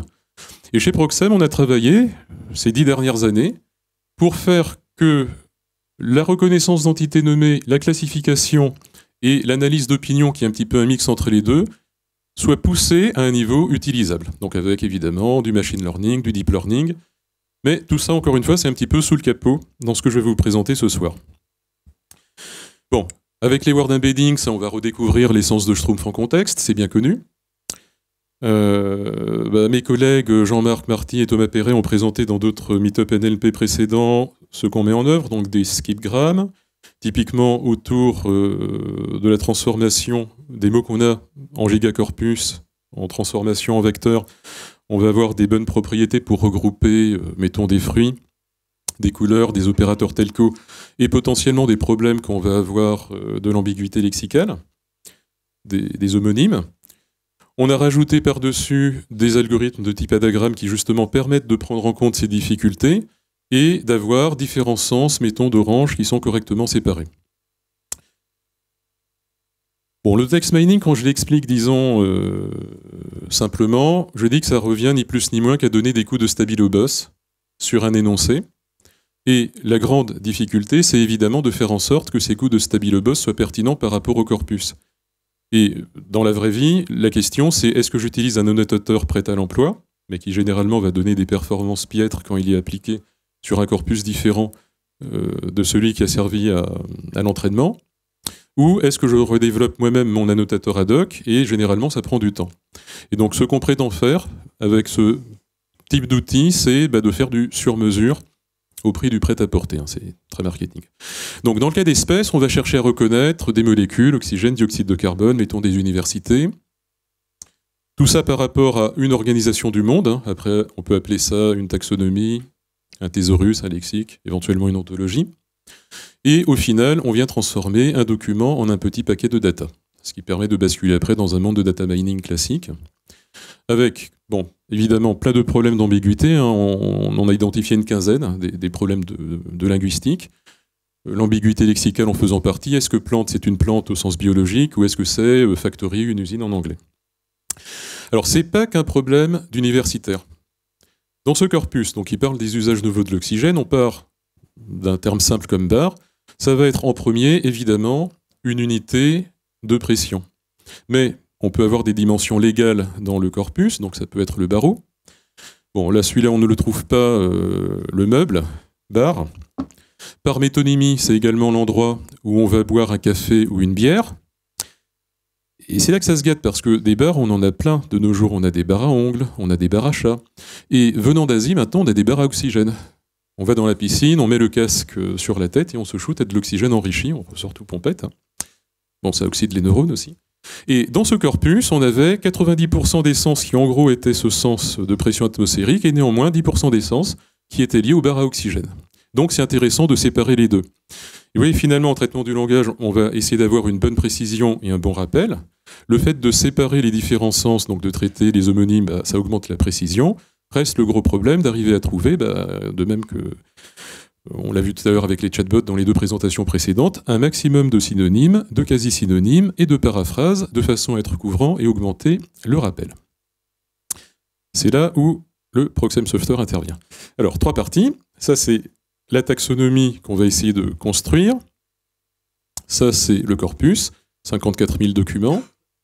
Alors, on retrouve les termes qu'on avait amorcés au niveau web mining, technologie, molécules. On peut cliquer sur dioxyde de carbone, ça permet de filtrer le corpus. Par exemple, à ce stade, alors l'idée en fait, c'est de dire que l'humain doit rester complètement maître du dispositif. On peut tout faire à la main, sans trop voir qu'il y a de deep learning. Par exemple, carbone dioxyde, ok, ça nous permet d'identifier 10 000 documents. Et puis, je peux rajouter CO2. Et à partir du moment où je le rajoute, j'augmente le rappel. Je passe à 14 000 documents en identifiant des documents où il y a effectivement CO2. Bon, ok, on a 54 000 documents. Si on regarde la terminologie, on a 23 445 termes. Oxygène, air, gaz, air, water, process. Si on s'intéresse aux expressions multimots qui généralement portent un petit peu plus de sémantique, on en a quand même encore 5000. Alors vous voyez, carbone dioxyde a une petite coche parce qu'on l'a déjà retenu au niveau des concepts. On peut venir en rajouter, par exemple monoxyde de carbone. Je le drag and drop. Hop, et j'enrichis la facette des molécules. Et puis, si on doit faire ça à la main, on en a pour des semaines de travail. Donc c'est là où deep learning, magie. Et on va appliquer donc des word embeddings, des adagrammes, plein d'algorithmes qui vont permettre de proposer automatiquement à l'utilisateur plein de clusters prêts à l'emploi, avec une vision où on va aller du plus général au plus spécifique. Alors typiquement, ok, il y en a un qui est annoté en complications neurologiques, et puis on a 7292 autres termes. Et puis on va pouvoir déployer l'arborescence, maladie artérielle occlusive, en zoom, hypertension pulmonaire, et au fur et à mesure, on va aller vers des choses de plus en plus spécifiques. Là, par exemple, celui-là, bon, il est pas mal, les problèmes de respiration chronique. Et dans ce cluster-là, on va retrouver une maladie bien connue, la chronique obstructive pulmonary disease. Donc, chacun de ces clusters va être associé à un certain nombre de termes qui sont eux-mêmes comptés par rapport au corpus. Donc, ça permet de voir, finalement, qu'est-ce qui est important.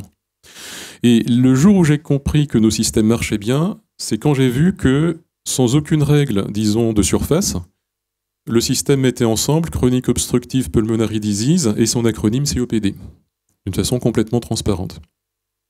Voilà, et donc là, à ce stade, on a un excellent rappel parce qu'on a plein de synonymes. Et ça, hop, on le prend, on en crée un concept, et ça fait maladie pulmonaire. Bon, etc., etc. Pour vous donner quelques exemples de ce que, dans la vraie vie, le système sort, sur ces 54 000 documents, où est-ce qu'on parle d'oxygène? Dans les missions spatiales. C'est un petit peu utile. Également donc, dans tout ce qui est pilote de chasse, également dans les avions civils, le masque à oxygène tombe. Marché grand public, la plongée sous-marine. L'oxygène, c'est également un petit peu utile dans les sous-marins. Également pour les sports extrêmes, pour monter en haut de l'Everest, etc. Et alors, on en revient, disons, à des problématiques un petit peu scientifiques qu'on voulait mener dans cette étude. À un moment donné, il y a un cluster qui est des structures électroniques, de la conduction électronique, des structures cristallines microporeuses, des éolites, et on arrive à un moment donné sur des MOF. Les MOF étant des métal organiques framework. Bon. On va voir à quoi ça sert. Voilà, donc on arrive très rapidement, et je pense que je connais bien le marché des outils de text mining, je pense qu'on a aujourd'hui, en France et dans le monde, l'outil le plus rapide qui permet à un utilisateur métier de faire vraiment son marché pour créer son analyseur ad hoc. Ensuite, tout ça, ça va venir annoter les documents, et on va ensuite permettre de les explorer. Alors, là, on est dans un moteur de recherche classique, mais on a des facettes en plus. On peut filtrer sur Startup. Et là, on retient les 600 documents sur les 54 000.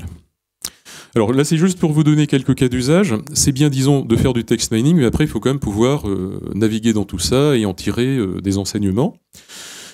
Les molécules, on en a extrait plein. Quelles sont les molécules sur lesquelles les startups travaillent? Ce dont on s'est rendu compte rapidement, c'est que lire même 600 documents, ça prend du temps, donc il faut faire de la data visualisation, il faut taper dans le nerf optique. Ok, donc là, on a une idée facile. Quelles sont les sources, finalement, où on parle de startups? Les news, les blogs. Comme on a une information à deux niveaux, c'est bien adapté à une représentation en trimap. On parle majoritairement des startups sur TechCrunch, Wired, Forbes, normal, mais aussi sur les blogs. On a évidemment, toujours autour des filtrages, un vocabulaire spécifique, donc on peut faire des tags cloud avec différentes stratégies de calcul. Et comme on avait également dans les extractions d'entités nommées défini un type qui est les types de combustion, les types de production possibles, on peut venir également afficher le comptage des entités elles-mêmes. Et ça permet à un utilisateur métier de venir creuser des points, par exemple. Zeolite, vous vous souvenez, MOF, les structures microporeuses. Peut-être qu'il y a des choses intéressantes à creuser dessus. Donc, startup avec Zeolite, on se retrouve avec 18 documents. Alors, pour le coup, c'est pas beaucoup, donc on va prendre un petit peu de recul. On enlève startup, on va garder Zeolite tout seul. Alors là, pour le coup, on a beaucoup de documents, 1400, donc on peut peut-être refiltrer ça sur les publications scientifiques. Et là, on arrive sur 55 documents, ce qui est pas mal pour commencer à se poser des questions. Et même chose, comme on a transformé du texte en data, on peut peut-être utiliser d'autres types de visualisation, par exemple des calculs de surreprésentation. Et ici, on va venir mettre en regard les techniques de production qu'on a identifiées avec les molécules et comment ça se lie. Plus c'est rouge, plus c'est le sujet dont on parle. Ce qui permet d'identifier, par exemple, que combustion et carbone monoxyde, il y a une surreprésentation très forte, 3 documents. Et si on va aller chercher l'un de ces documents, c'est là qu'on, de temps en temps, trouve des vraies bonnes surprises. Alors, pour la petite histoire, ça c'est une vraie étude qu'on a faite pour Air Liquide, pour ne pas les citer, qui leur a permis d'identifier un article de recherche fondamentale qui était assez peu connu, qui montre comment est-ce qu'on peut venir réextraire de l'oxygène à partir du CO2. Oui, sur le plan écolo, c'est intéressant. Là, le text mining, ça permet d'avoir un monde meilleur aussi. Pas seulement de faire tourner des moteurs d'analyse. Et au final, ils ont lancé un challenge à l'échelle mondiale qui a été remporté par une équipe de Paris 8. Et là, ils vont mettre 1,5 million sur la table pour industrialiser un processus qui permet de récupérer de l'oxygène à partir du CO2. Alors, tout ça, ça marche aujourd'hui dans les principales langues européennes, mais également en chinois, en russe. On a développé des extensions techniques de Mikolov pour avoir des word embeddings alignés sur plusieurs langues. Et alors bon, ça marche pas encore complètement. On n'est pas loin d'avoir la capacité, on l'aura d'ici quelques mois, à amorcer complètement une étude dans une langue donnée, qu'on parle, qu'on comprend, et après, par un coup de baguette magique, de se projeter vers une autre langue avec une très bonne qualité, disons, de franchissement de barrières de langue. Bon, et ça veut vraiment dire technologie. Voilà, alors tout ça aujourd'hui on l'applique d'une façon agnostique, on n'a pas voulu se spécialiser. C'est un long débat qu'on a eu chez Proxem. Est-ce qu'on se spécialise par exemple dans la relation client? On n'a pas voulu, on a voulu rester généraliste. Aujourd'hui nos solutions sont utilisées par nos clients en connaissance client. Là l'idée c'est de savoir quelles sont les attentes des consommateurs pour les transformer en produits et services mieux adaptés, pour augmenter les ventes, pour améliorer la qualité, anticiper du risque, identifier des tendances sociétales. En ressources humaines pour fluidifier le recrutement. On a été le cœur il y a quelques années du nouveau moteur de recherche de l'APEC. Voilà, donc concrètement, ça permet de retrouver de l'emploi, de mieux recruter. On fait également l'analyse des baromètres sociaux, de faire de la veille stratégique et également de faire plein d'autres choses. Et ce qui nous intéresse, c'est d'identifier des nouveaux usages. Par exemple, certaines organisations répondent à des appels d'offres complexes qui font 5000, 6000 pages sur 100 documents. Rien que de savoir qui doit lire quoi, ça prend une semaine. Là, on peut imaginer automatiser complètement le process. Ou dans le monde de la finance, pour par exemple calculer de l'exposition au risque, automatiquement en allant chercher des notices de type ISDA ou autre. Voilà, donc c'est un petit peu ça qui nous intéresse, c'est de trouver toujours plus d'usages. Et on a lancé donc ce mois-ci, au salon Big Data il y a 2 semaines et à Londres la semaine dernière, le Proxem Software en bêta version. Voilà.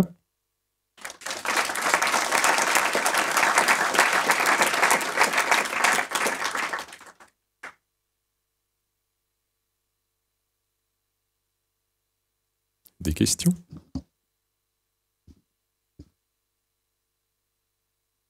Du coup, j'ai une question. Pour transférer d'une langue à une autre, vous avez des datasets. Pour faire, c'est quoi? C'est à partir de word embedding qui sont appris sur une langue, sur des phrases alignées. Est-ce que Effectivement, on utilise des corpus alignés, donc tous les classiques, un Parlement européen, un Parlement canadien et d'autres types de ressources alignées qu'on peut trouver. Et à partir de ça, effectivement, on co-apprend des embeddings. Et alors, ce qui est rigolo, c'est que ça ne donne pas forcément de la traduction. Si on part, mettons, de nourriture en français, en gros, on va récupérer steak frites. Et quand on se projette à travers la barrière des langues en espagnol, on va récupérer paella et zarzuela.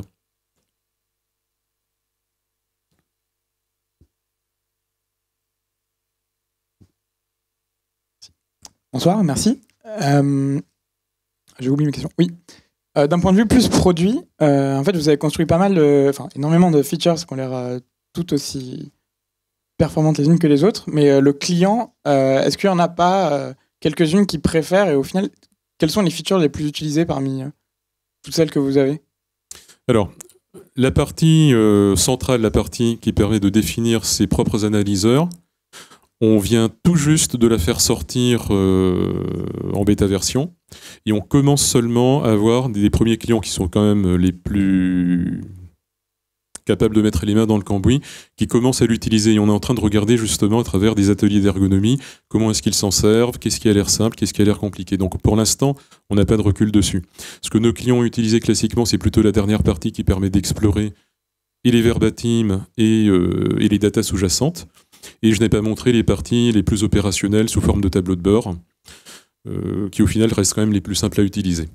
Et la partie web mining, ça a été utilisé dans une version précédente.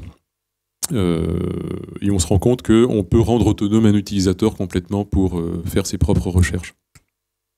Merci. Du coup, je rebondis rapidement. Vous parlez d'ateliers d'ergonomie. Comment est-ce que pratiquement vous organisez ça?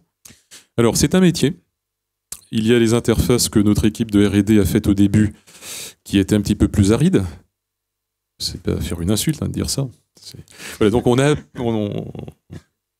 je faisais les mêmes interfaces. On a appelé un cabinet spécialisé dans tout ce qui est ergonomie et design, qui s'appelle DataVise, avec qui on avait déjà travaillé dans le cadre d'un projet client, et qui nous a redynamité nos fonctionnalités. Déjà, ils ont une capacité à comprendre très rapidement ce qu'on faisait alors que c'était quand même assez complexe. Ils ont redynamité tout ça et ça nous a aidé à produire ces interfaces-là qui sont quand même relativement intuitives. Je dis bien relativement.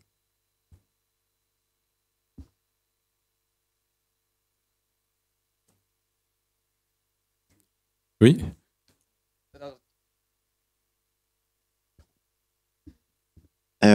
Là, c'était des screenshots et je voulais savoir combien de temps ça prend. Typiquement, je vous demande les documents qui parlent d'oxygène, combien de temps ça prend pour me les afficher. Et aussi, s'il y a un nouveau brevet qui parle d'oxygène qui vient d'être posté, combien de temps vous prenez pour me l'afficher? Ok. Alors effectivement, ça c'est deux questions bien distinctes.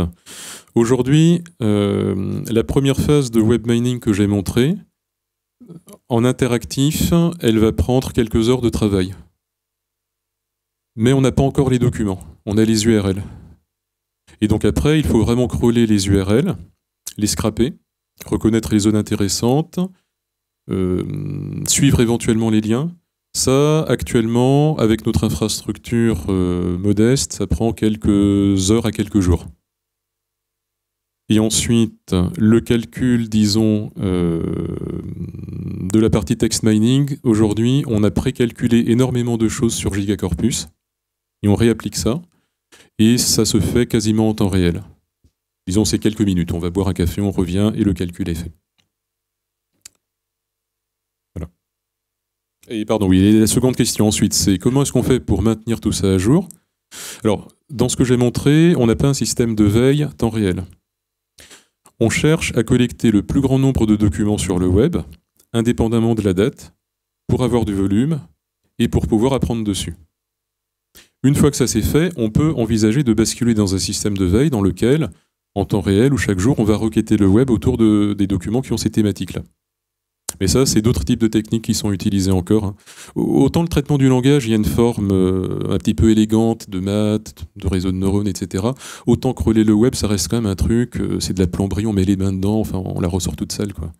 C'est donc d'autres types de techniques qu'on met également en œuvre. Merci.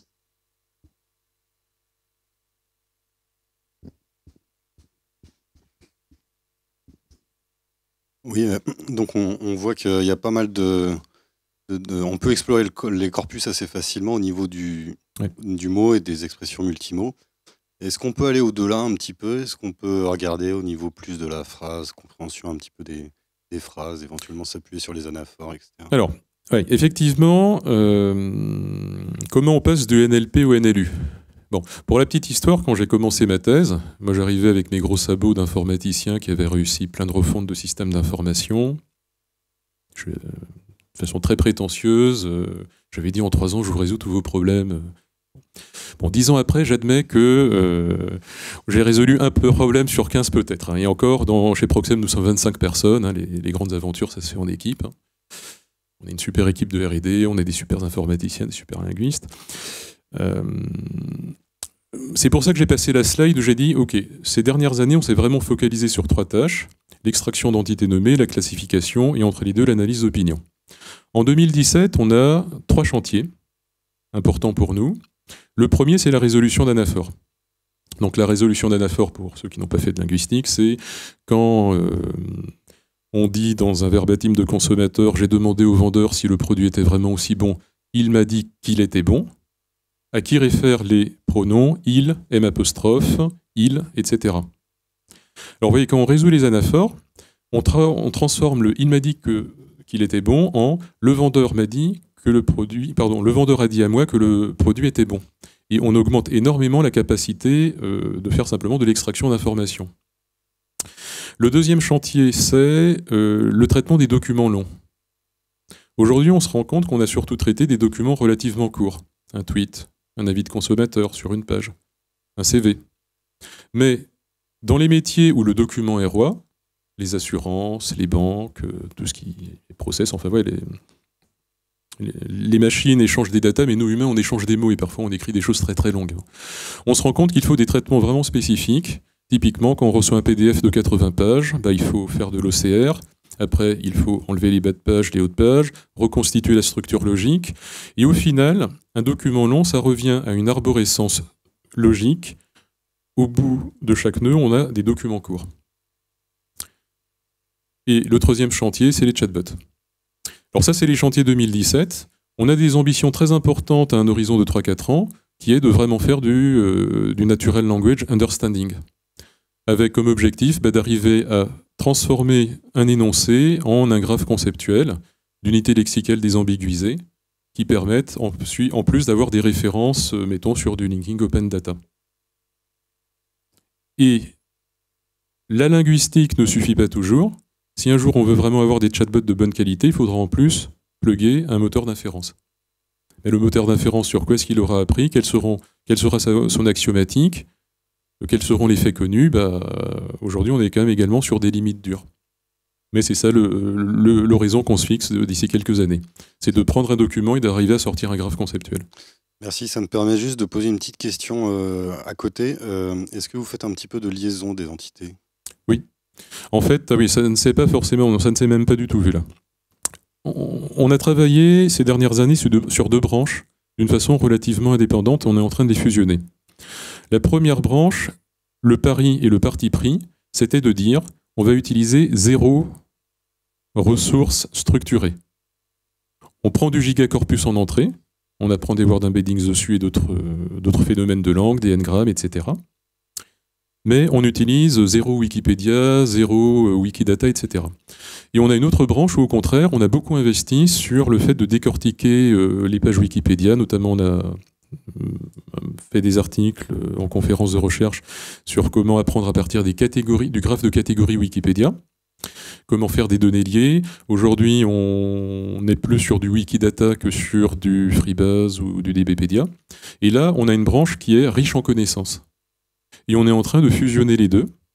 Et ça permettra, par exemple, sur les clusters qu'on a vus, d'avoir un nommage qui est non seulement lié au terme le plus représentatif, mais d'avoir également un typage fort. Et chaque fois qu'une entrée, mettons Wikipédia existera, d'avoir vraiment une liaison de la data dessus.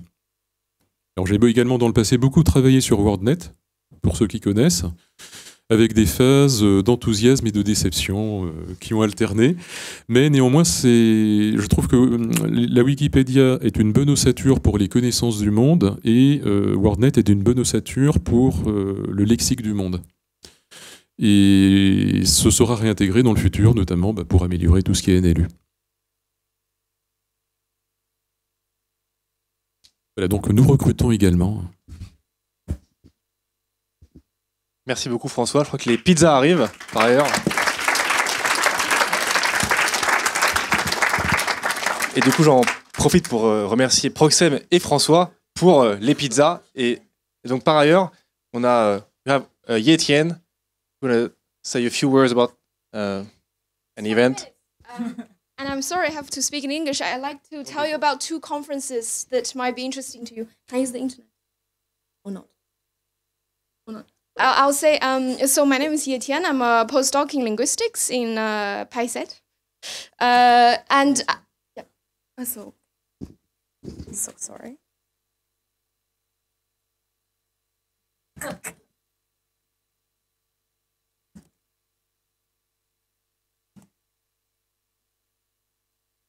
Just,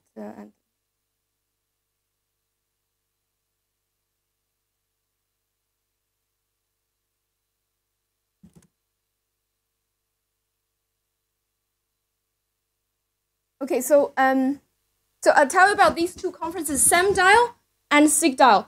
SemDial is Semantics and Pragmatics in Dialogue. It's a more linguistics-oriented conference on so formal and experimental research in dialogue, and SIGDial is a special interest group in discourse and dialogue, which is a special interest group under ACL, Association of Computational Linguistics. And this year, these 2 conferences are going to be held in parallel in Saarbrücken in Germany in August. And so like I said, SemDial is more linguistically oriented, whereas SIGDial is more kind of a forum for research in dialogue systems, both speech dialogue systems and chatbots, as well as corpus resources. So maybe you would like to check them out. So either as an individual, if you have interest in research you like to present, you may like to submit a paper to one of these 2 conferences. The deadline is, I think, beginning of May. Or if you are a company, you have the opportunity to sponsor one of the conferences because they are in parallel. You will have the company logo on both website of SIGDial and SemDial, and you will be able to, for example, you'll be able to put a poster in the conference. You'll be able to potentially in the business session give a presentation about your conference and to tell everyone about what you're doing and attract keen and fresh talents in the field of computational linguistics and NLP. And I'd like to say that this is really an international platform and a platform that's well established. So both of these conferences are annual conferences, but for SemDial, it's the 21st conference. And for SIGDial, it's the 18th. So it's been going on for 2 decades. And last year we had papers from all continents apart from Antarctica. And we also have very strong sponsors. As you can see this year, we already have Microsoft and Amazon. Last year we had Microsoft, Amazon, Intel, EF, among others. My name, I'm the program chair of SemDial So if you'd like to present a paper or sponsor the conference or just attend the conference, I encourage you to check them out. And I will put the link in a comment to this wonderful meetup after the meetup. Thank you very much. Thank you. Et pour finir, quelques mots. Bonsoir à tous. Donc moi c'est Guillaume et je suis étudiant à 42. Donc avec quelques amis ici présents, en fait, on vient de créer une association sur l'intelligence artificielle qui s'appelle 42 AI. Donc on fait notre soirée de lancement vendredi à 19h. Donc je vous invite à nous rejoindre. Et si vous voulez plus d'infos prochainement, en fait, allez sur notre site, c'est 42ai.fr et suivez-nous sur les réseaux sociaux. Merci beaucoup et à bientôt. Merci. Donc merci à toutes et à tous. Je crois qu'il y a des pizzas quelque part. Alors, je sais pas trop où encore. Et donc encore merci à Proxem pour les pizzas. Voilà.